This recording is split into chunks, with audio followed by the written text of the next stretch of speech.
Wicked. So with Mark Godbeer, MMA heavyweight and sometimes light heavyweight, 13-5 in MMA, 9 KOs, but I'm a heavyweight champion, fought in the UFC, bare knuckle, perfect 3-0, VKB heavyweight tournament champion.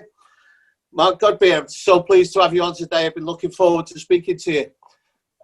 Just talking about where you want to get to. Sorry? Sorry, mate. I said Anna was the British BKB TM champion as well. Before I drop that one in there. Okay. Because they don't really like me saying that, but so I'm going to drop it in there so they know. Yeah. So sorry, you mate. Go ahead. Like this week, you've had quite a few big things going on. There's like Spartan Wars, which you're involved in, which we'll come back to in a minute. We're just talking about BKFC.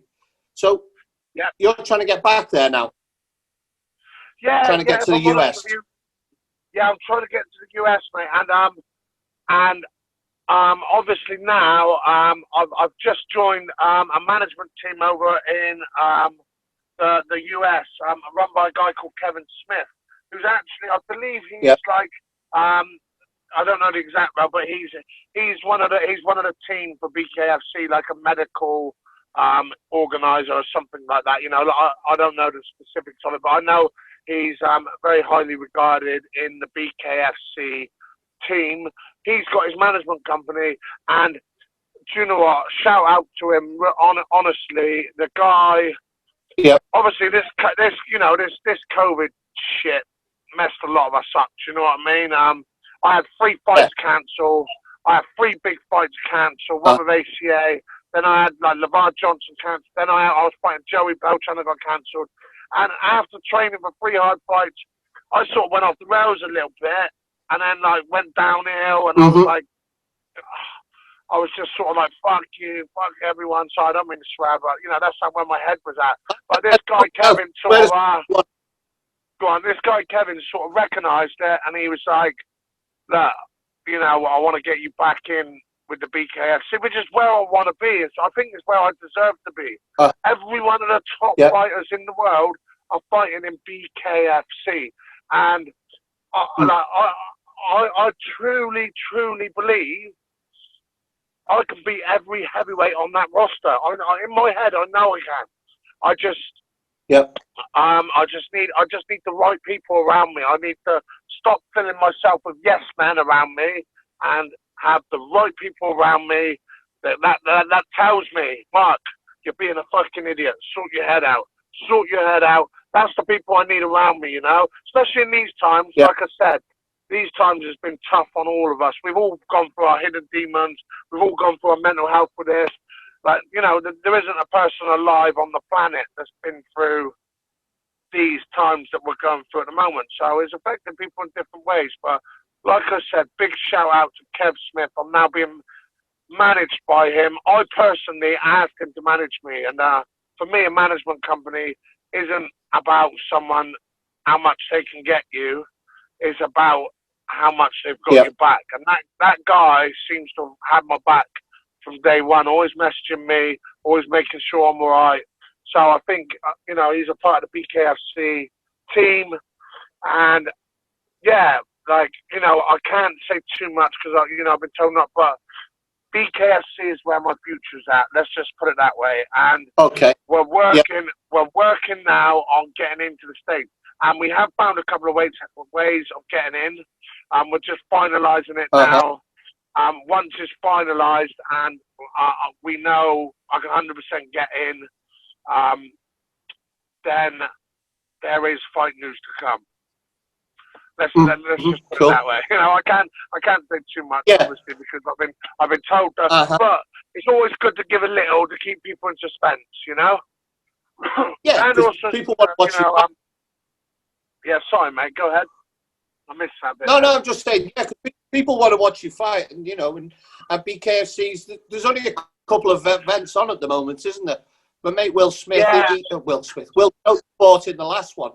You know, in the last BKFC. Who's that? Will Chope? Did you say? Yeah.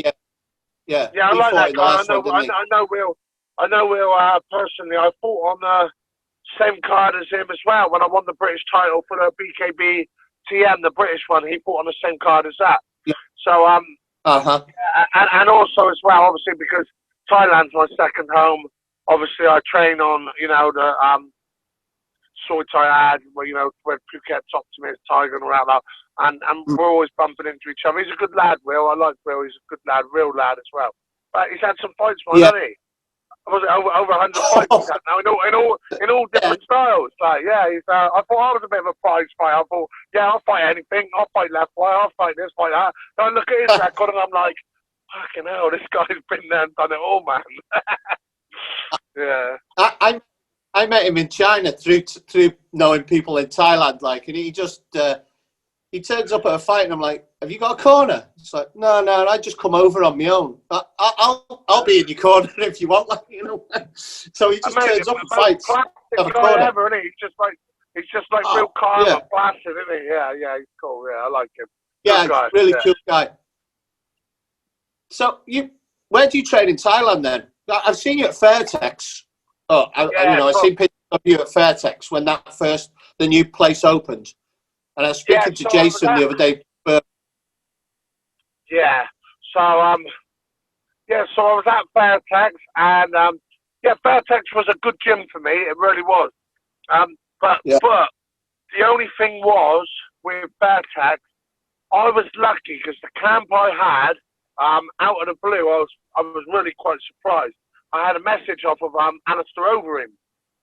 Uh-huh. He messaged me out of the blue, like, "Hey, Godbeer, I hear you at Fairtex. I'm in Thailand. Do you mind if I bring me and my team of coaches and heavyweights over?" And I was like, yes, like, you know what I mean? I haven't just got heavyweight sparring partners. I've also got coaches. Alistair Overeem's basically brought his whole team over and helped me out to prepare for my UFC fight. So another big shout out to him. I've never forgot that. He's a nice guy as well. But obviously once Alistair left and stuff, the thing I struggled with Fairtex, and they're a good gym, don't get me wrong, very good gym. But the thing I struggled with, I'm like, I noticed you said earlier light heavyweight, but I haven't fought light heavyweight for about 10 years. I'm like a 260-pound heavyweight. The thing I struggled with was heavyweight sparring partners, So I reached out to Boyd Clark over at Phuket Top Team. I get on really well with Boyd, really nice guy, down to earth. He's very similar to me, same head as me. We're all crazy, But I reached out to him, and I just fitted in perfect there. The guys welcomed me with open arms. They're now the main head coach is Vaughan and Lee, one of the best strikers in the UFC. Like, I forget what records he holds, but most I think most significant strikes in one round and this. The guy's a little ninja. Do you know what I mean? So he's like the head MMA coach there. Then I had my long time friend I've known for many years, and now training the sparring partner Steve Banks. I've spoke to him already. Yeah, so I just fitted in there, and Boyd and the team just made me feel really welcome, and it was it's weird. It's like it's a place where we're all misfits in our own way, but we all just seem to fit.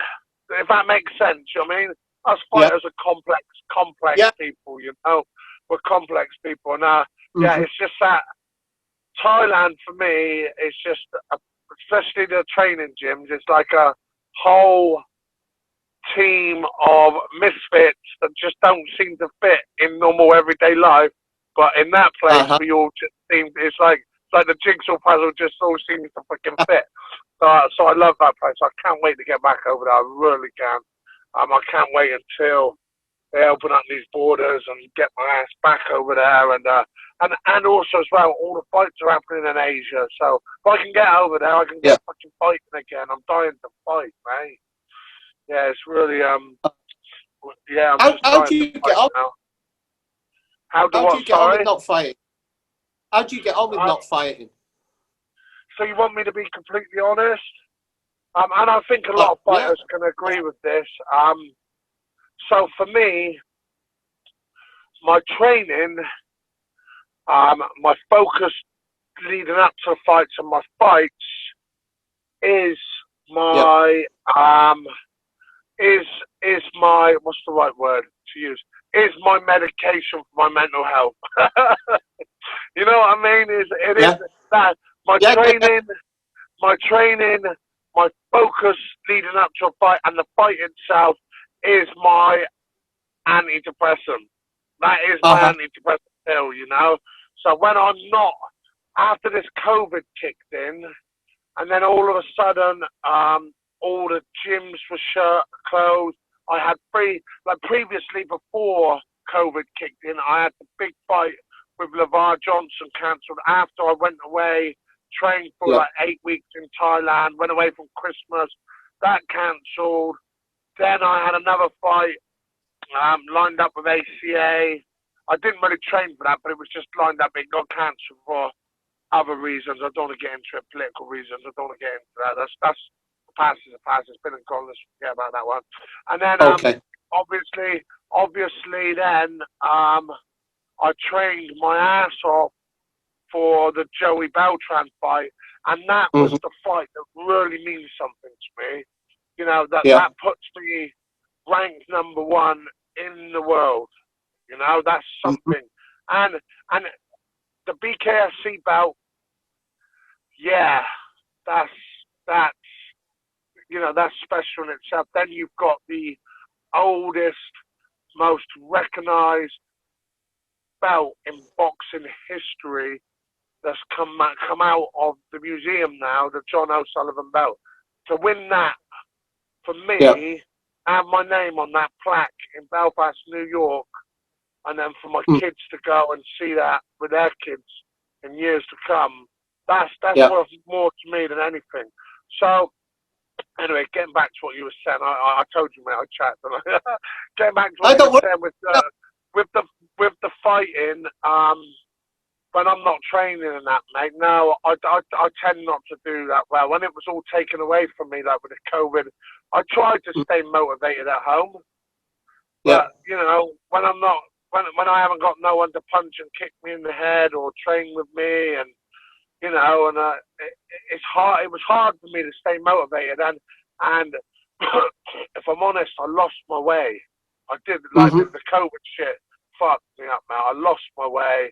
I started drinking a little bit. I'm going to be honest, you know, anyone that knows me in the fight world knows that I'm an honest guy. I say what I think. I fucking expose the corruption that I don't agree with. But at the same time, if you're good to me, I could be the best guy ever to you, you know?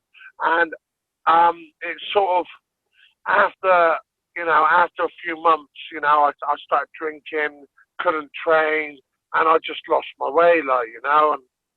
And but I'm back now. I'm back. Guess who's back? I know that feels.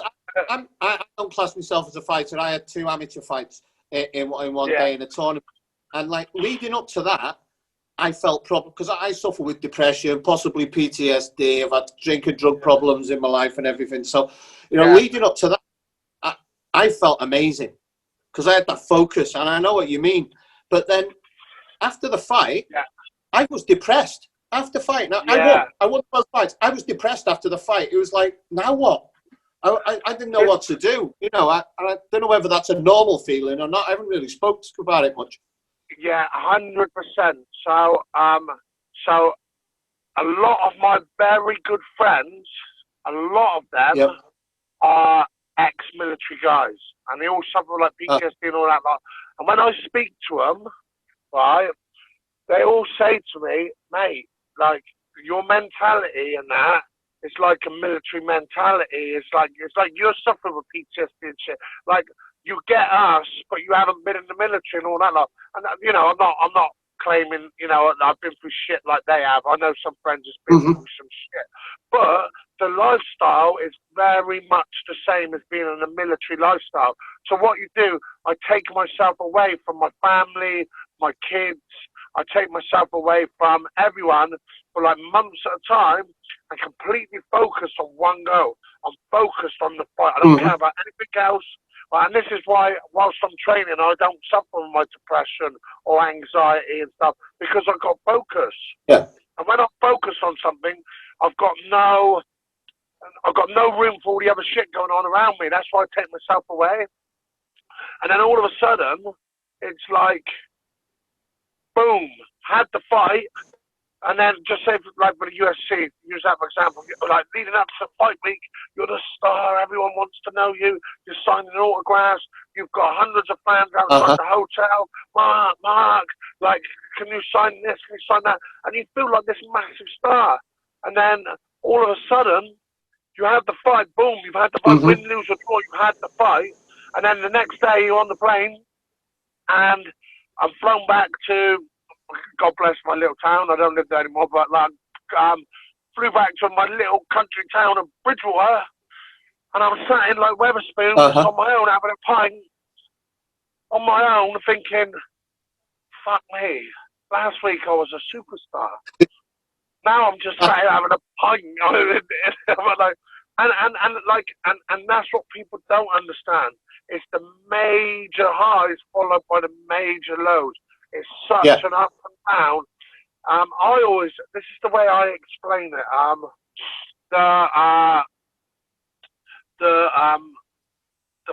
think the fight world of fighters is almost like, it's like a bipolar mentality. You know what I mean? We've got so many different personalities.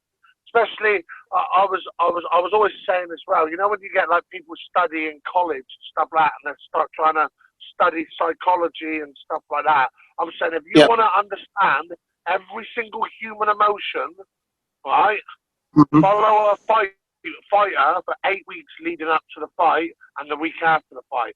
And I say, then you get every answer for every single human emotion you could possibly go through.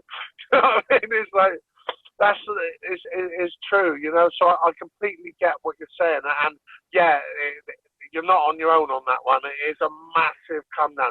You've got to remember, everything that comes up, even back in my raving days, always come back down. You know what I mean? It's the same in life. Everything that comes up has got to come down. But sometimes when you're at your lowest point, it makes you appreciate why you're at. You know, it makes you appreciate why you do what you do to get you back to your top points, you know? So it's always a positive and a negative, and that's how I feel at the moment. So, yeah. The biggest times I've ever felt was when I've lost everything. There's a couple of times, well, 2 or 3 times in my life, but I've just ended up with nothing. You know what I mean? And I've just been like a phoenix from the ashes. And that's when I feel the freest and the best, actually, which sounds a bit crazy, you know what I mean? But because I've got no responsibilities, everything's gone, and I've just hit the bottom, and I'm on my way back up, so to speak. So it's a sorry, go on, you carry on. I don't mean to interrupt you. Go on. No, it's okay. It's more about you. One thing that I've just been doing that's helped me a load, like, I'm not saying that you need to do it, but just that I've just been on a mad ayahuasca journey when I was over in Peru and Colombia and things like that, and it was like, that's centered me so much. I look at the world so much differently now. It's a lot more, everything, the sharp edges have gone off the world, if you know what I mean, for me a bit, like, which has been quite nice. I don't want to promote anything that's gonna sort of maybe, I don't want to go promoting anything. All I'm gonna say is this: DMT opened up my eyes to a lot of things.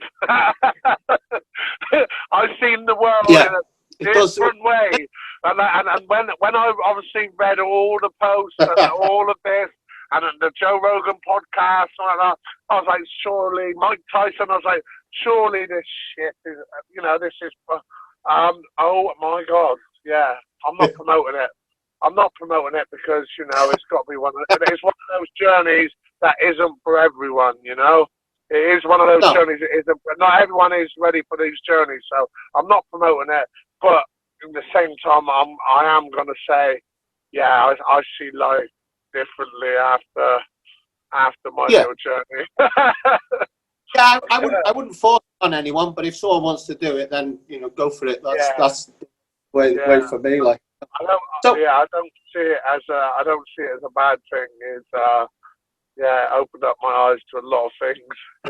Yeah, yeah, So, made me see things for what they are. It really mhm. did. And I Did you don't know get whether that was a good thing or a bad thing, to be honest with you. did, Yeah. did you feel more connected with people after that? Yeah, I did, yeah. But also as well, um, see, this is what a lot of people don't get with me as well, is, what's the right word? Is it empath? I Empathy. feel like, yeah, I know, I am a spiritual person. I know a lot of Mhm. people think, but I am. But that's why, like, you could tell, you could see from my Facebook posts and that sometimes I let too many things wind me up. And like, a lot of times when I'm hurting or something pisses me off, it comes out in anger. And this Yeah. is why, this is why, going back to what I was saying, why I need to have decent people around me, Like I said, this guy Kev Smith that reached out. I've never met him in person, spoke to him all through this, lockdown or whatever, but he sort of had my back. So, Yeah. and that's the people I need to have around me. And also, I don't need yes men around me. I need people where I can be open and honest and tell them, listen, yeah, I am, like, my head ain't right at the moment. Like, my head ain't right at the moment. Instead of saying to me, do you fancy a beer, man? Let's go for a beer. Come on, let's go. I need people around me that says, Mark, you don't need a beer at the moment. Your head ain't right. Get your head back in the fucking game. Sort yourself out. That's the people I need around me. And I surrounded myself with yes men. Yeah, I'll go for a Hmm. beer with you, mate. Fuck it. Come on. You're the world heavyweight fucking boxing champion. I'll have a beer with you. Let's have a photo, Mark. Let's have this, Mark. Let's have a, like, I don't need yes men around me. I need real people around me. So going back to the question, do I see people in different ways? Yeah, I do. Yeah, massively. I see people for what they are now, and sometimes it Hmm. ain't a nice thing when you see people for what they are, because No. there's a lot of good people in this world, but there's also a lot of shit cunts. Sorry, I don't mean Mm. that's a horrible word. I shouldn't use that over over a podcast. So I edit that out. There's also a lot of bad people. but and, I, and when you get realization kicks in, and you do see things in a different way, and you see people for what they are, sometimes it can be hard to take in. It's like, yeah. whoa, like, you can see, and I think it comes with age as well. I'm 37 in November, so I ain't in this game. I'm not a young pup. I'm a veteran now. So yeah. So yeah. So, But it is what it is, isn't talking it? about, Life ain't all sunshines and rainbows. oh, it'd be shit, wouldn't it? You know what I mean? Could you imagine if it was Yeah, fucking yeah, every day? You wouldn't know what it was like. You know what I mean? My life's been up and down. It's been a right roller coaster, but I wouldn't change it. It's been a wild ride. You know what I mean? yeah. So, what's it called? Talking about being a veteran. What would you give? Like, I've been speaking to a few people lately and talking about young fighters and things like that. What advice would you give young fighters? Because I see a lot that sort of just don't promote First themselves thing very. I would give to young fighters, first thing I would say is, remember, in this game, 80% of the people you meet are in it for themselves. Uh huh. Just remember that. And if you're going to get managed by someone, don't listen to everything they're trying to tell you want to hear. Do your research. Don't just jump straight on the first deal. Yeah, I've got a guy that's promised me this, promised me that, promised me that. Because years down the line, when you do make something big and that's when you'll realize, when there's money involved, that the person that you thought were your best friends are actually snaky fucks. Sorry, Mm. but like, yeah, that's Don't my worry. experience. So my advice would be, just remember, there's a lot of people. I say 80%. It's, I don't want to go giving a percentage, so I'll just say Yeah. Because everyone's experience in this game is different. Everyone's on a different path. But from my path, I would just say, just remember, not everyone is your friend in this game. They may pretend that they're your friend, but when the chips are down, that's when you realise who your friends are. You know, so just to be vigilant, really. Don't jump at every single chance. Don't jump at every single deal. Know your worth. Remember this. Remember it's you, the one that's going in there getting your brains beat out. Remember it's you, the one that's going in there and breaking your hands. Remember it's you, the one that's taking the risks. So pick someone to represent you that's got your back. That's my main thing. Is I generally do think you need a manager. I haven't had a manager now for probably about 6 months to a year now. I haven't had about a year.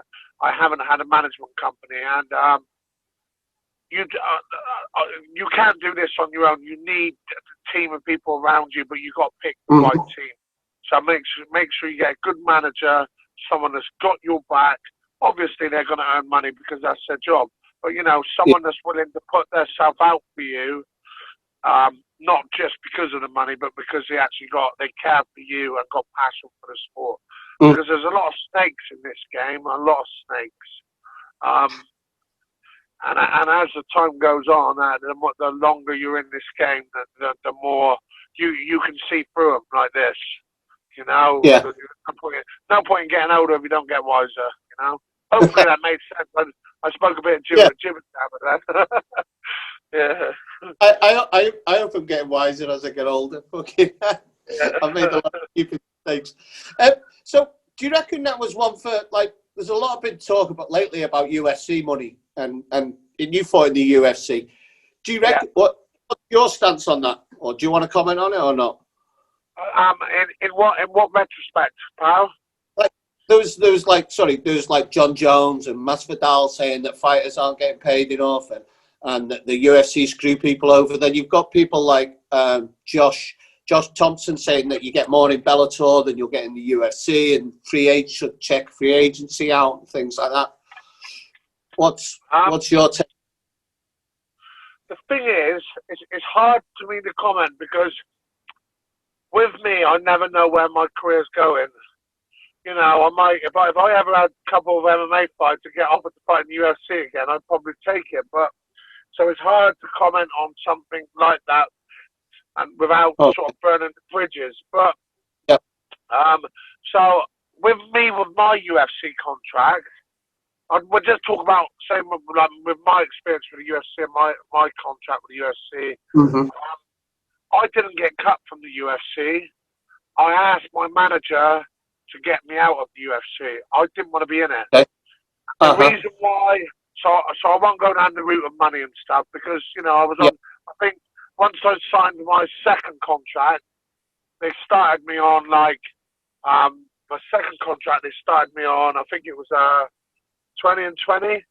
So, you know, and then it went up and up each fight I had. Which ain't bad pay, you know what I mean, for my for fifth fight in the UFC.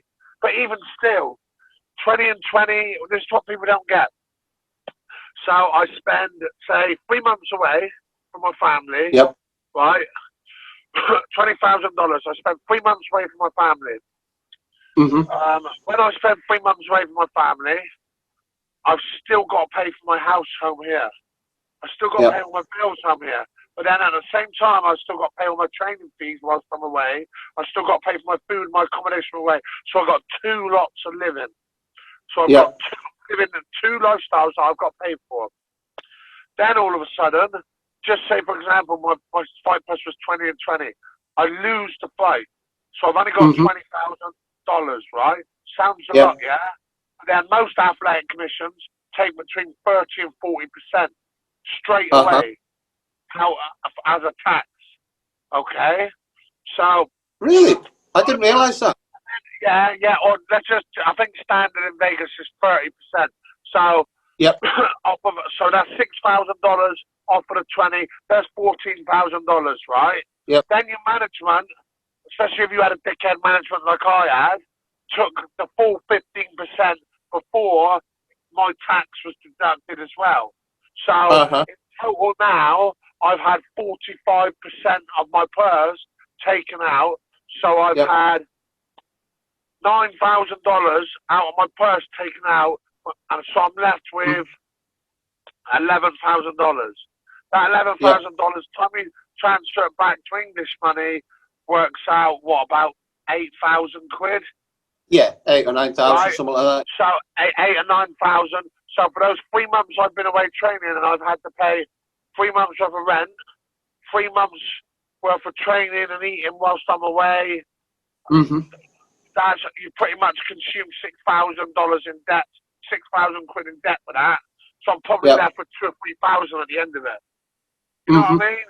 These are the sort of things that people don't see at the side. They think, fucking hell, you're getting paid 20,000 quid, but they don't see it. Yeah. You know what I mean? These are the things people don't see. And this is why, but at the same time, it is a path we choose. So we've already accepted that path. So can we moan about it? Can we not? I don't know. You tell me. This is why also as well, I think the sponsors were so important. I think the sponsors were so important because most of these fighters earned more money off of sponsors than what they were getting for fighting. And then Reebok come in, and like I think my first fight I had like $2,500 sponsor was Reebok, and a load of fucking shitty clothes. The clothes are shit. sorry, but like you know the Reebok attire is absolutely bollocks. I was giving most of it away.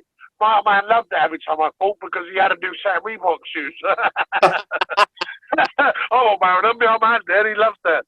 But like, a lot of these, so that not only, like, they strip the fighters of their sponsorship deals. And if you remember when Reebok come in, this is why half of their top fighters went over to Bellator. Because they were earning so much money through sponsorship deals. And if they stayed with the UFC, they would have lost all that money. So fuck this, we're going to Bellator and getting our £500,000 a fight sponsorship deals, you know what I mean? So, yeah, it's, I think the thing is with the UFC, what I used to love about it in the early day, I used to love the individuality of it. Each fighter had their own style, do you know? Not their own style, but when I say style, I don't mean their own fighting style. They had their own character through what they used to wear, and you know, every fighter had their own character. And then they bring in this like uniform, and it just sort of just dulled that. It dulled characterism. Is that a word? Sorry, what you mean? Like Rich Franklin had his pink shorts. Tito had his fire on his shorts. You know what I mean? Exactly. You could put your personality out in what you wore, couldn't you? You know what I mean? George St. Pierre used to come in his gi, or you know, and it looked good. I prefer. I don't know. So I'm pretty sure Venom's got the next deal now, haven't they? That's what I've heard. Yeah. Yeah, so hopefully they have, and because Venom seem to produce some funky stuff, don't they? Let's be honest, the Reebok stuff looks fucking boring and shite, doesn't it? I wouldn't buy it. There's no character to the stuff they've got, you know? No character whatsoever. So, yeah. You know, I've seen a couple of people wear them at gyms, and it's like, you really bought that? Fucking hell, man. Yeah. You know, it's like, I couldn't do it. It's just like it's just done on a kid with the computer, isn't it? So, yeah. You know. So, going off for about, what was the best thing about fighting in the UFC then? The best thing about where I fought, mate. I fought in Las Vegas. You know what I mean? Like, it's like a lifetime dream. I fought in Madison Square Gardens.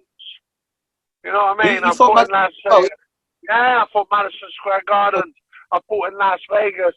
You know, I got like, one thing I will say about the UFC is when you're there, you like, when a fight week, you're treated like a superstar. You know, everything's laid out for you. You're treated like a superstar. Um, yeah, yeah. The only thing I didn't like about the UFC was the level of control they had on you. That's why I didn't want to be in the UFC anymore. And I've said this openly before. It wasn't so much like the PED issue, because I was tested 13 times for the UFC, and I believe out of 13 times, 9 of those tests were random tests. So it wasn't it wasn't the PED issue. There wasn't no issue with that because I had so many tests to prove that I was clean. It was just the control aspect of it. I couldn't handle it. The whole reason why I started my fight career was to be I was a non-conformist. I didn't want to get up every single fucking day at 6 o'clock in the morning, like go to work all day, come home at 6 o'clock at night, eat my tea, watch fucking EastEnders and go to bed, and then repeat every day. So I set out a goal in my head. I'm good at this fighting malarkey. I'm going to make a career out of it, and I'm going to do it my way, the way I want to do it, and because this is what I'm choosing to live my life. I'm a non-conformist.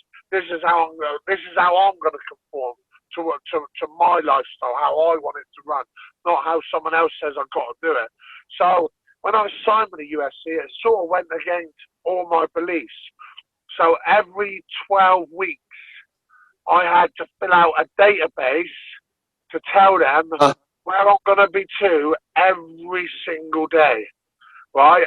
Where I'm waking up, what time I'm training, where I'm training to, and if I wasn't where I said I was going to be to,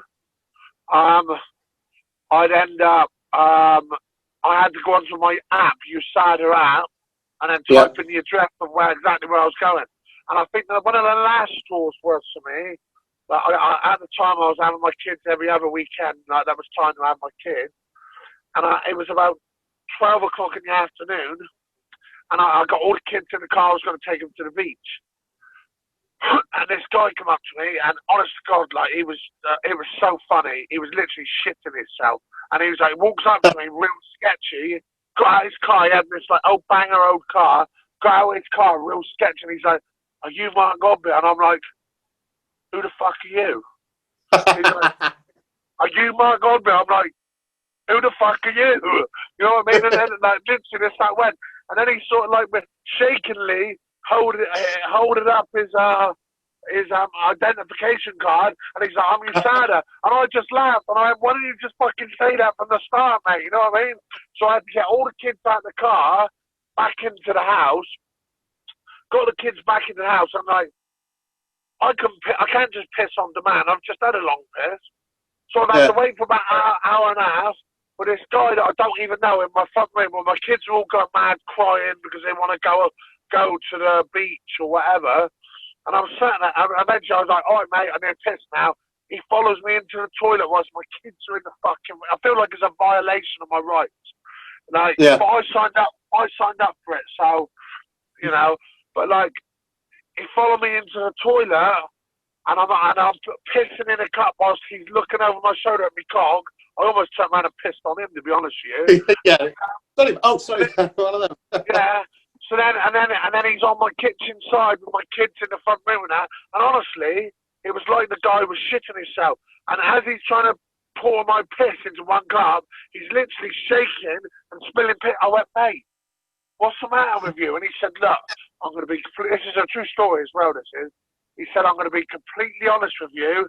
He said, "I've done football players, rugby players." He said, "You're the first UFC guy I've done." And he said, "I'm a bit weary." And I just laughed. I was like, "Mate, listen." So I got my kids in there. I said, "Just because I'm a heavyweight UFC fighter, I'm not going to smash your fucking head in. I'm not one of these guys." You know what I mean? I hadn't had 20 pints. I want to beat everyone up out of town on a Friday night. You know what I mean? I'm a professional athlete. And like, honest to God, I couldn't believe it. He was like, and anyway, he'd done it all after about a 2-hour process. My kids got out of the front room and all that lot. And then after that, that was the last straw for me. I just rang my manager, and I was just like, "Get me out of the UFC." And he was like, "What?" I said, "Because I was 2-2 in the UFC. I never had a negative record." And I was like, "Get me out of the UFC." And he's like, "Mark, think about this. Think about it." I said, "Look, I don't want to be in the UFC. Get me out." And to be fair, I got out of the UFC. I probably have more money now outside of the UFC than what I did when I was in the UFC. And I'm happy because I can be me. Like you take away my character and who I am, then you take away my fight. Does that make sense? Yeah, I know what you mean. That's almost what happened with the UFC. Like, you watched my last UFC fight when I fought Dimitri's, I can't remember his second name, he's a Russian guy. But like, I should have won that fight, and I'm not complaining I lost the fight, you know what I mean? But I should have won it. I should have won it. There was I've said this in the interview before, there's one point, he's on all fours, he's done. And I had my arm around it, all I had to do was just unleash what I'm best at, finishing. Right? Unleash the fucking heavy shots. It was over. But do you know what? Come the end, I just didn't want to be there. I didn't want to be there. And it was like, fight week I didn't want to be there. I lost my fight, like, and then that's why. And then obviously with this happening, with the USADA guy coming around and all that, like, I was like, oh, just get me out. I don't want to be in it anymore, you know? Don't want to be in the UFC. So yeah, but yeah, that's how my journey sort of went for me, you know, for the UFC. So did you not say to the guy, "Fucking hell, mate, you're taking the piss"? So no, I'd have had to say that to that guy. Should have got that one. What are you doing? You're taking Mate, the piss. honestly, the true story that is, he got out of his car, and honest to God, he looked scared to death. And I was thinking, I ain't that fucking scary looking fucker, am I? Honest to God, he was scared to death. And he literally, when he went to show me his ID, it was like he was social distancing. He couldn't have rolled it out far enough. It was like, fucking unreal. And then he's shaking. As he's tipping my piss into the pot, he's fucking shaking. I'm like, mate, calm down. I literally had to tell him, look, fuck's sake, mate, calm down. Like, you know? And that's when he was like, "I'm so sorry." I said, I'm really nervous, you know what I mean? It was like, yeah, fucking hell. Mate, I could tell you some cracking stories if I had hours. Probably not good. I'm on about, through my whole fight career, I could tell you some fucking cracking stories. Probably not good for the podcast here, so I'll tell you on a personal level. Go for it, man. Give me the best one. No. Okay. Yeah. So how did you get to BKB? How did that well? So first of all, obviously the bare-knuckle boxing in the UK has been bare-knuckle boxing. You know yourself, you're British guy, right? Bare-knuckle boxing has been underground in the UK for as long as hundreds of years. You've always had the governors, you know what I mean, the Lenny McLeans, and you know, but it was always like an underworld sort of thing. But anyway, do you know what? I hate even bringing their name up. Honestly, I fucking hate this term. But anyway, that's a different story. You don't like but anyway, I had a shot for I got contacted by BKB TM. Which is like the British version of basically of BKFC. And they was like, they got hold of me, wanted me to fight straight away because of my resume and stuff, and you know, the guys I fought and shit like that. It was like, we want you to fight basically one of their best heavyweights at the time, Mickey Parker, tough guy, really nice guy as well. So shout out Mickey there. They wanted me to fight him for the BKB British title, so straight in title shot. And to be fair, you know, the money was okay, but it wasn't great. But I just thought, this is something I want to do. You know what I mean? Because you know, you look at I'm known for my hands. That's why my nickname's Hand. I'm known for knocking people out with my hands. I thought, this is perfect for me. I want to give it a shot. So, yeah, that's how I got into it. They offered me the shot. I won the British title. I went 5 Yeah. rounds with Mickey, and I'll tell you what, that guy's got a head like a fucking breeze block. I hit him with an uppercut. I reckon would have dropped the horse. He just shook Yeah. it off and smiled and fucking walked forward. I was like, fuck me, I was sat in here with a Terminator, man. You get these some guys you could just crack them and they just like, you're like, oh my God. And I think the experience I gained in that fight 100% is what led me to win the Valor tournament, because I knew after doing 5 rounds and going the distance in that fight and seeing the state of my face and like my nose and my eye socket cracked and everything, I knew going into that tournament, this is do or die. You've got to go into these fights and just fucking go in there and try and knock their heads off and hope for the best. And that's what I did. So, yeah. How'd your hands hold, bare knuckle? How'd your hands hold up when you... Well, hang on. So, I don't know if you can see here, but if you look, I got no knuckles left on these ones here. Yeah. They're completely gone and I can't straighten my hand properly. That's because Mighty Mo has got a fucking tough head. It's got a head like a bowling ball. Yeah, mate, he's a tough guy, isn't he? God, even I don't know if you watched that Valor tournament, but for him to get in, that's because he had a war with Socrates, didn't he? Yeah, that first fight with Socrates, and that war, yeah. So take my hat off to him as well, like a proper old school warrior. I respect him. I've watched him since I was a kid, and it was an honour to fight him. Yeah.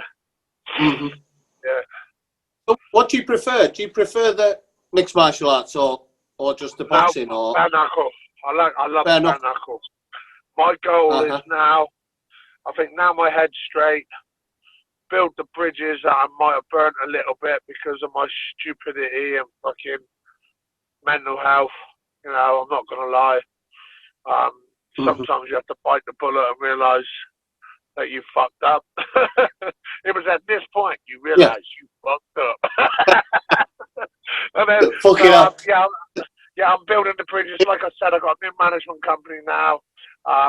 Building the bridges and get focused, get back on track, and win that BKFC title. That's my goal. And that's I will win it. I know I will win it. I will win that title. There's not a doubt in my mind. The heavyweight in there. Beltran. Who else is heavyweight? You got Beltran. Who else is heavyweight? Beltran, Shoemaker, Tony Lopez, Gonzaga. You've got there's a few in there. Was he still fighting? Yeah. Chase Sherman was in there, but I think he's gone to back to the UFC now. Yeah. Who else have we got? They've just signed. I forgot his name now. Is it Mike Kyle? I believe they signed him. I believe they just signed him. I'm not too sure, but I know he's a banger. I might be wrong on that. I think I've read something, so don't quote me on it. But I think they've got 11 or 12 like big heavyweights in there. Yeah, I don't know all their names, obviously, but yeah, there's a good mix of good quality heavyweight bangers in there. You know. So, do you train any different in bare knuckle, or do you just train in the big gloves? No, don't train. No, all of this bullshit about toughening your knuckles and all of that, right, is bullshit. You can't toughen your knuckles.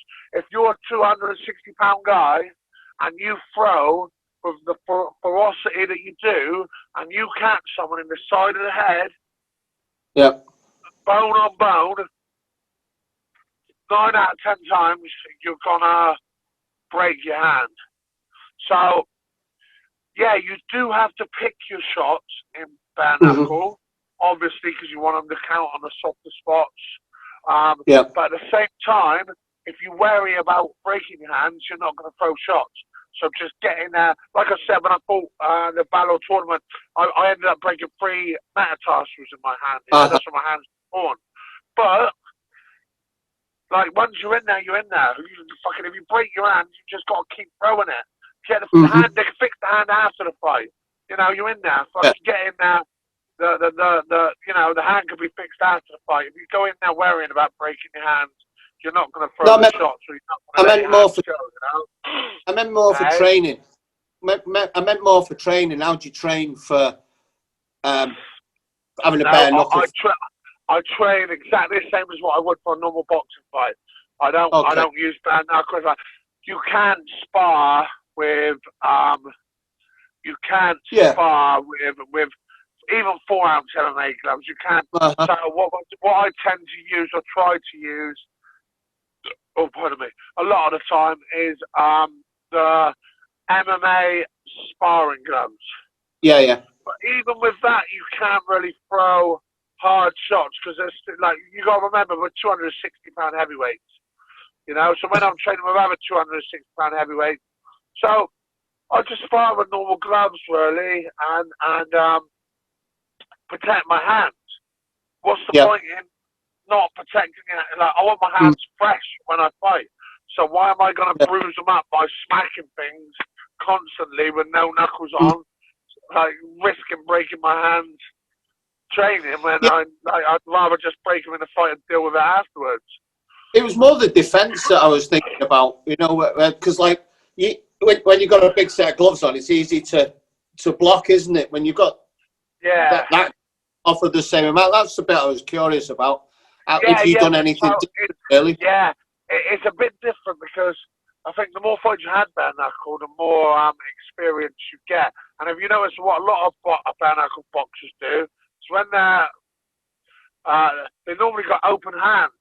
So when they're defending, like, cause not if you got gloves, the gloves are the size of an open hand normally, aren't they? But normally it's open hands.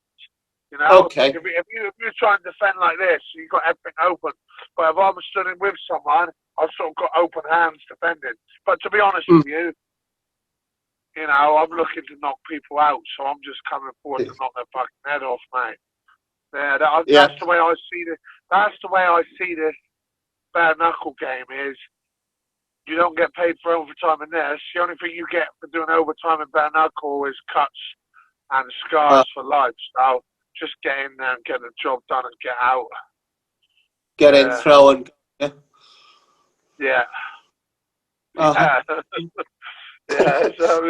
it's probably my mentality. I ain't wired up completely right, to be honest with you. I think a lot of people knows that. I want to watch, you know. People don't want to watch you covering up, do they? They want to be. If you're watching bare knuckle, people want to see you throw, don't they? That's it, like. Yeah. So what's the promotion that you're in with that Spartan Wars? I seen you posting that.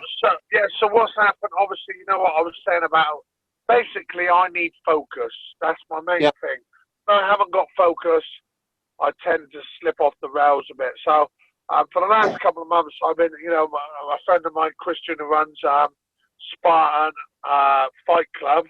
It's probably one of the fastest growing BKB companies in the UK now. And what he's doing, he's branching out. So he's covering all different areas of the UK now. And what he's looking to do is franchise it, and then get champions from each area. And then eventually get them to meet in the middle. Do you know what I mean? It's got to be, that's the concept we're looking down. So he's reached out to me. He obviously knows, you know, with my contacts and, you know, he's kept, you know, we've had good chats, stuff. And so, yeah, he's offered me to co-promote and go into business partners with him to run what we're going to call Spartan Fight Club, but the Southwest version, which will be run under me, obviously, with his guidance as a promoter and stuff like that.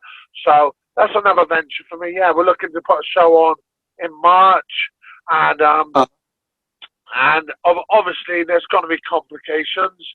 Obviously with it being bare knuckle stuff, so we have to sort of get you know, the local councils and the local authorities on the board, let them know it's safe, etc., etc. We've got a governing body now, so you know, that's all above board. Getting all the insurances and stuff, just making sure all the legal stuff is done first. We also know that there's going to be a few how do I say this? There's going to be a few jealous other promoters that are going to try and do everything in their power to try and stop it from happening. But, you know, as long as we've got everything above board, which we will have, the show must go on, as they say. So I'm looking forward to that. I really am. And it'd be nice to see, you know, to just to expand the sport of bare knuckle. And imagine like these guys starting off on these smaller shows, you know, and then gradually getting bigger, and then helping guys build their own careers. You know, everyone needs somewhere to start. So, yeah, you know, and also as well, I'm big on giving the fighters what they deserve, you know, and treating them like they deserve, but not like shit. So, I'm looking forward to this next venture. It's going to be something new. I know it's going to be hard work, but I'm one of these guys that needs to be busy. I need to have things going on. I need to have fights lined up. I need to have side projects and stuff. So it'll be good, yeah. So, and then, you know, I'm really looking forward to it, yeah. So Spartan Southwest Division, we're looking at putting a show on in March. So if you are from the southwest of England and you're looking to put your name forward and show your skills, obviously, you know, we don't want complete street brawlers. We want to try and run a professional outfit. So, you know, if you want to send your resume in, just inbox me, and we're looking for fighters. So let's go. Yeah, I'm looking forward to it. It'll be a good venture. So the best place to get you is on Facebook, or? Yeah, on Facebook at the moment. Yeah, that's if I don't delete it because I've gone on one of my mad ones. If I've had too many beers, and let too many people have it. See you, and you. Wake up next morning. Oh shit! What have I done? Quick, delete my Facebook for a week. Come back on. Yeah. Everything's fine. I had to. God. Bipolar Mark kicked in. Yeah. I had to stop myself posting shit on about COVID and everything, because all I was doing was just pissing people off. You know what I mean? It's like, I just stop it now. I just try. I do anything to, like, for my podcast, and then just the odd thing now and again, or maybe a picture of some food on the beach. That's about it now. Yeah. Oh, mate, you got to do what you got to do, and it is what it is. Yeah. I just end up pissing people off, and then I get pissed off because they get fucking, and then you get into this stupid argument. Yeah, and it's almost like that COVID shit. It's almost turned good people against good people. Yeah. It's created such a divide. I've almost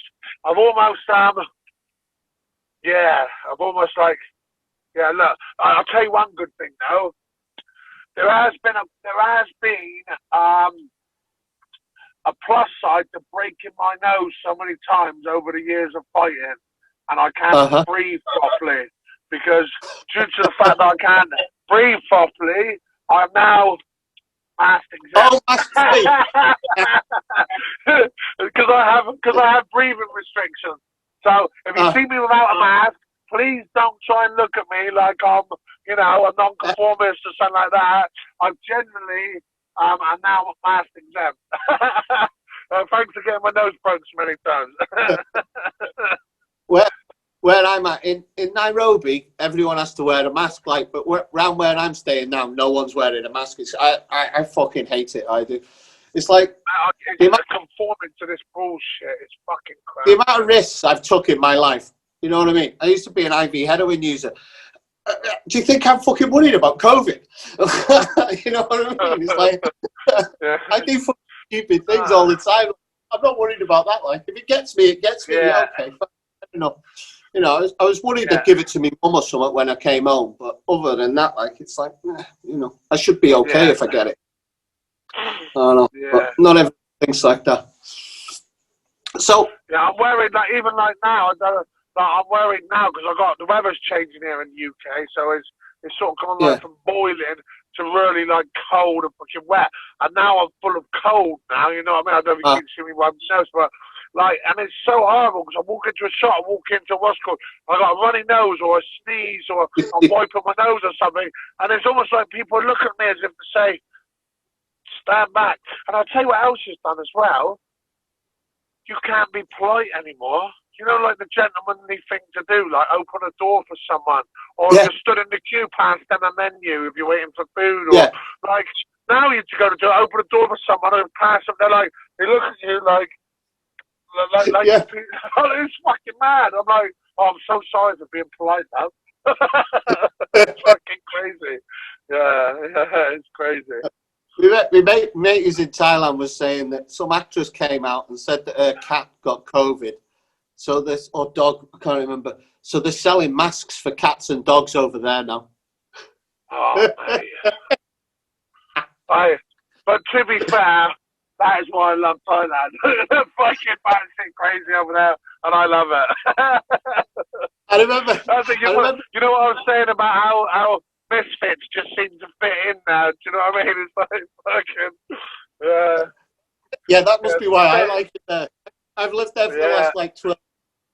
It's only there where like I'm stood there and a copper comes up to me and then decides to ask me if I've got a big cock, and you're like, what the fuck? Yeah, I know it's fucked up over there, isn't it?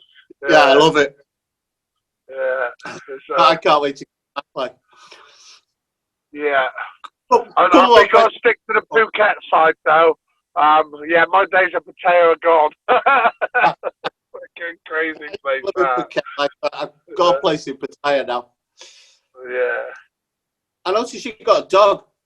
He looks a handsome fella. Benji, yeah, he's here. Look, I'll wait there. Yeah, look, he's asleep, mate. Oh, is he? Oh, he's cute, man. Yeah, he's completely asleep. He's fucking knocked out. He loves it.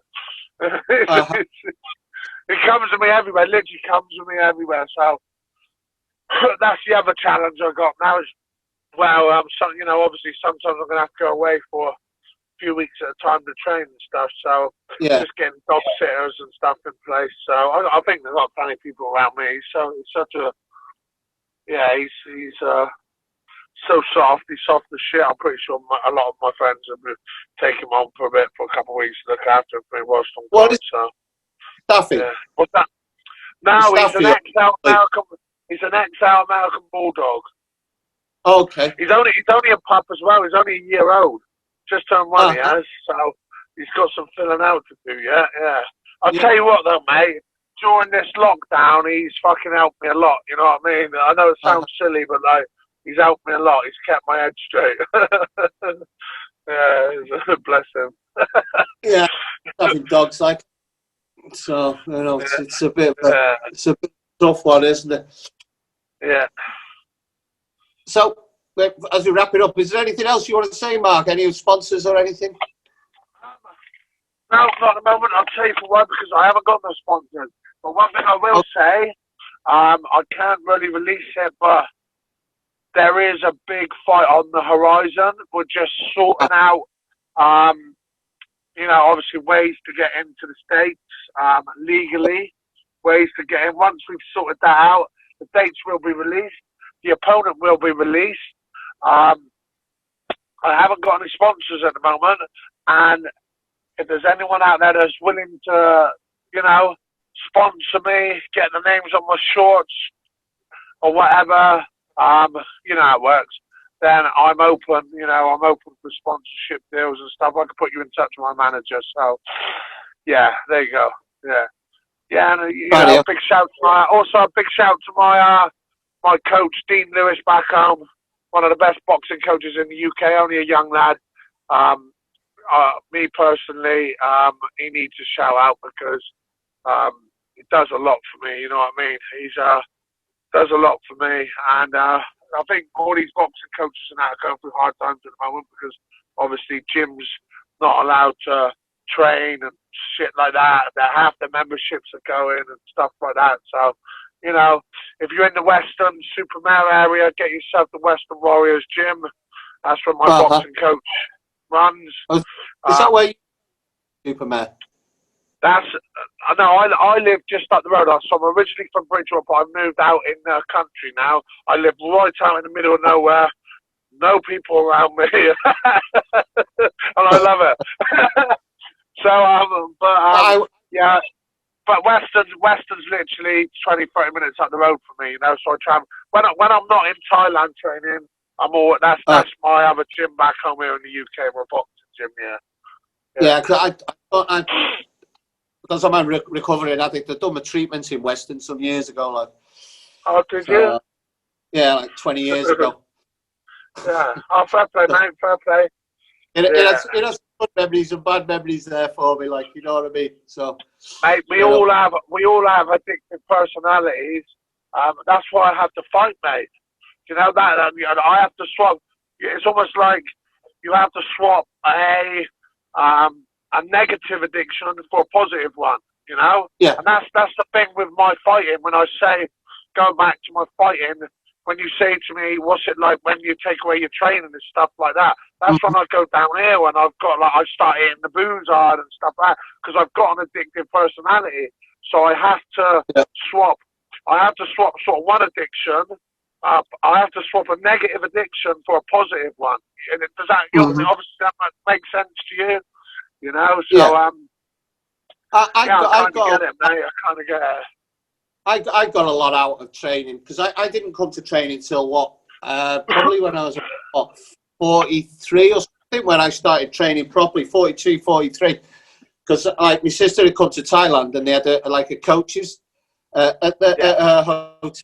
They had like a Muay Thai thing, and I'd done like about 2 minutes on the pads, and then I was on the floor trying to breathe through my arsehole like fucking. I was done. I was about 110 kilos fat, and then it's like, right, I'll just get in shape then. And then I started training, started doing MMA, and then I think I had my first MMA fight at 45. Like, so, you know, it was. And then you went from without being disrespectful. So you went from an addict to a recovering addict to an MMA fighter at the age of 45. See? Yeah. Like, and then you get people to say that they can't do shit. You know what I mean? There's a prime example of you can do whatever the fuck you like as long as you put your mind to it. You know what I mean? Yeah. Fair play to you. Fair play to you, honestly. I mean that. Fair play. I respect that, yeah. It was 2 AMI fights I had, and then I couldn't get any more. I was never going to be professional at that age. It don't matter whether it's amateur or whatever. It's just like from your story you just told me and what you went through, and then at the age of 44 jumping in and doing an MMA fight. After all of that, like that's a fucking story in itself. You know what I mean? And anyone that says, "Oh no, I'm too old to do this. I'm too old to do that," look at your story. That's a prime example of like, listen. You want to do something, put your mind to it, and you'll do it. You know?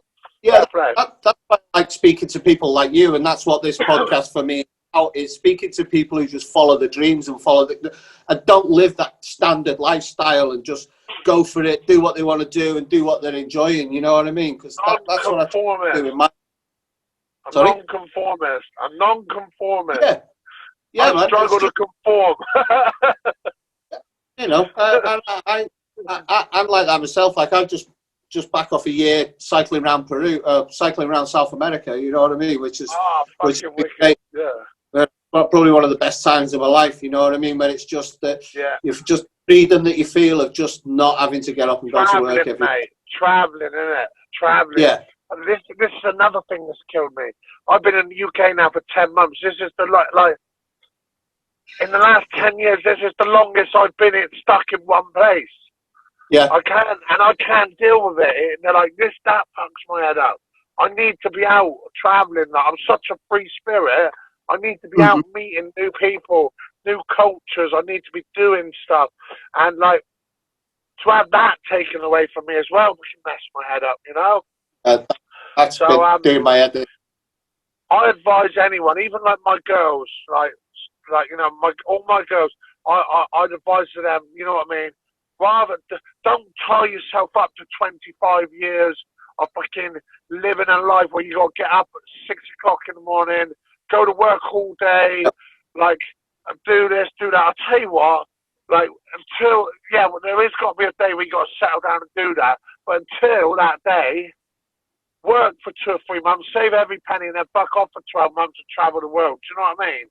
Do that. That's my attitude on life. Do that for as long as you can, and then when the day comes where you're like, I've seen all the world, I've experienced it. Now I'm ready to settle down. Then settle down. You know. I'm coming up 37 in November. I still haven't fucking settled yet. So I'm not sure if I'm the best. I'm not sure if I'm the best person to take that advice off of. Oh, mate, I'm 50 and I'm still fucking bouncing around everywhere. I was 6 weeks in England and it's like, I've got to get out of here. I'm going. Yeah, mate, that's what I'm like now. Obviously, I've got 4 beautiful daughters. They always come first. Everything I do. My youngest is nearly 2. She popped up out of the blue, bless her. Then my twins were they are 8, just turned 8 now, and my eldest is just turning 13. So now the trouble's gonna start. Mate, I'm fucked. I got 4 girls. Do you know what I mean? I'm fucked. I'm like, I'm always gonna be skint, or every penny I earn's gonna have to, and they're gonna want something. Right, and then the boy. Oh God, I just remember my 2 sisters. Oh God, I'm fucked. Imagine the boyfriend coming home with your oldest the first time to meet you. He'll be shaking more than that guy who was taking your piss. Yeah. To be fair, the way I sort of bring my girls up, if a boy did come home to meet me, I'd probably end up shaking his hand and saying, "You're a brave lad for putting up with her, mate." So yeah, that's the way I see it. Yeah. Watch your fights. Hey? Do they watch your fight? Yeah, they do now. Yeah, as they got older, yeah, they do. It's something. The thing is, it is a really big part of my life, and obviously there has been times where I've had to spend a couple of months away and that. So they're going to be asking, "Where's Dad?" too, and all that. So. Yeah, so they know what I do. I'm a professional fighter. It's my full-time job. So yeah, yeah. Of course, yeah, they have to know to a certain degree, you know. Yeah, yeah. That's all. Yeah, cool. Yeah. Well, it's different when you go into school and you're telling everyone that, isn't it? Then my dad's a accountant or works in the shop at fucking Tesco or something, you know. So. What's your dad do? Punch people in the head for a living. By the way, what grade are you in? Yeah, it's funny. Yeah. So on that note, I think we'll wrap it up. Yeah, thanks very much, Mark. It's been a pleasure speaking to you. Yeah. Hopefully, I'll catch up with you in Thailand at some point. Yeah, that'd be good, mate. Like I said, when I'm over there, I'll give you a shout, and then if you're about, so, and then we'll catch up. Yeah. So, yeah, I'm trying. Like I said, I'm getting myself back on track and that now. So I'm trying to stay off the beer. But there's always room for one. There's always room for 1 or 2 in between fights, isn't there? So, yeah. I've had one for like 21 years, I think it is, since I've had a beer. So. Oh, is it? Well, you don't drink or nothing? No. You don't drink? No. Oh, mate, fair play. No. Yeah, that's where I'm sort of at now. With the beer and stuff, I just want to sort of. I just want to. I think after a while you get to that point in life, don't you, where you like when you start to weigh up the positives and the negatives of it all. Do you know what I mean? And you think, how many positives am I getting from this lifestyle, and how many negatives am I getting? And that's when you got to find that balance, that yin and yang balance, don't you, with it? And that's where I'm at with life at the moment. So, yeah. I was a bit more critical with mine, like, because it was like I was a junkie, wasn't I? So it was like I'll probably end up, you know what I mean? Otherwise, I've got to stop. And I really missed the ale so much. Really, it didn't do me any favors. That's for sure. Yeah, it doesn't mean, mate. I was drinking. It doesn't mean, mate. Have you seen my Facebook post when I'm pissed? Fucking, oh god! I woke up one morning and I was thinking to myself, I'm never gonna fight again. No one is ever gonna fucking have me fighting again. I'm fucked. I'm fucked. And then you go through the old delete, delete, delete. I hope no one has seen this. And then all of a sudden you got all the fucking media news outlets and it's gone viral and you're like, oh, fuck. Yeah, but, you know, never regret what I've had to say. If I've said it for a reason. So yeah, that's the one. Is Fred said it to me once. Don't regret the things that you've done. Just regret what you haven't done, isn't it? You know what I mean? And I think that you've done a lot of things you want to do in your life, haven't you? And I'd fucking give anything to be a professional fighter. You know what I mean? That would be somewhere else. You know what I mean? Because it's spectacular in your life, isn't it? Most people live a life that's just flat and just fucking grey. Yes, sir. You know what I mean? Yeah, and I can't do that. That's why I say that. And I don't mean this big-headedly, and I don't mean it in a way where I'm putting people down and stuff like that. But it's almost like so many people conforming. They conform because they think like they have to buy a car, they have to buy a house, they have to do this, they have to do that, because that's the way society makes them think. But really, they don't realise they don't have to do none of that. They really don't. No. Like, fucking, honestly, I'd advise anyone, get out and travel. Any younger person I know, get out and travel. Mm-hmm. Don't go tying yourself into a 25-year mortgage at the age of fucking 20 years old. Like, go and see the world. Like, get a job, work for 3 months, like I said. Just get a few grand saved. Off of that few grand, you can bounce around the fucking world for like 6 months if you do it in a certain... Like, that's the shit that educates you. That's the stuff that educates the mind. That's the stuff that expands your way of thinking. That's the stuff in the long run that matters in life. Memories, you know, like worrying about where you're going to get your next fucking £800 to £1,000 a month to pay off the fucking mortgage that you've got to spend 25 years paying, and then paying 3 times of it, paying 3 times as much back by the time you finish to leave to your kids, to then for your kids to pay 40% of it back to the fucking government in inheritance tax. I'm like, fuck the system, you know what I mean? My way of thinking is completely different to other people's, you know? Get out there, enjoy life, go and see the world, you know, create memories. Like, life ain't all about who's got the best car, who's got the best house, you know? It ain't, right, you know, it ain't. Oh, look at me, I've got a nice car, got a nice house. Oh, is that right? Guess what? I'm going to fucking Thailand for a month tomorrow. Oh, really? When did you put that? Last night. Just decided I'm going. Fuck it. You know what I mean? That's the way I live life, you know? So, yeah. That's, when I was back in the UK, I felt that everyone needs to have because everyone's leasing cars now, aren't they? So everyone's got a fucking Mercedes or a BMW now, haven't they? You know what I mean? And I felt that everyone feels the need to get all that sort of shit, you know what I mean? Whereas when I'm in Thailand, flip-flops, pair of shorts and a shit t-shirt, and I'm good, like, you know. And a moped, don't forget the moped. Yeah, you gotta have a moped. Yeah, I'm done with that, like, you know what I mean? Fine for me. You know, I'm good. Yeah, that's me. Flip-flops, like a t-shirt, pair of shorts, sunglasses, and my moped. That's it, I'm off. Yeah.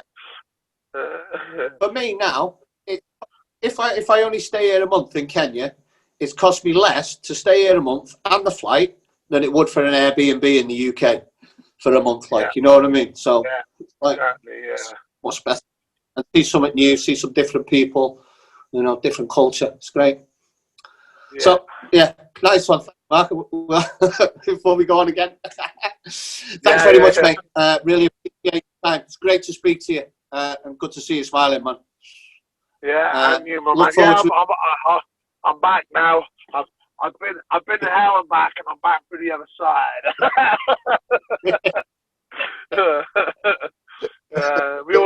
achievements, Wicked. mate.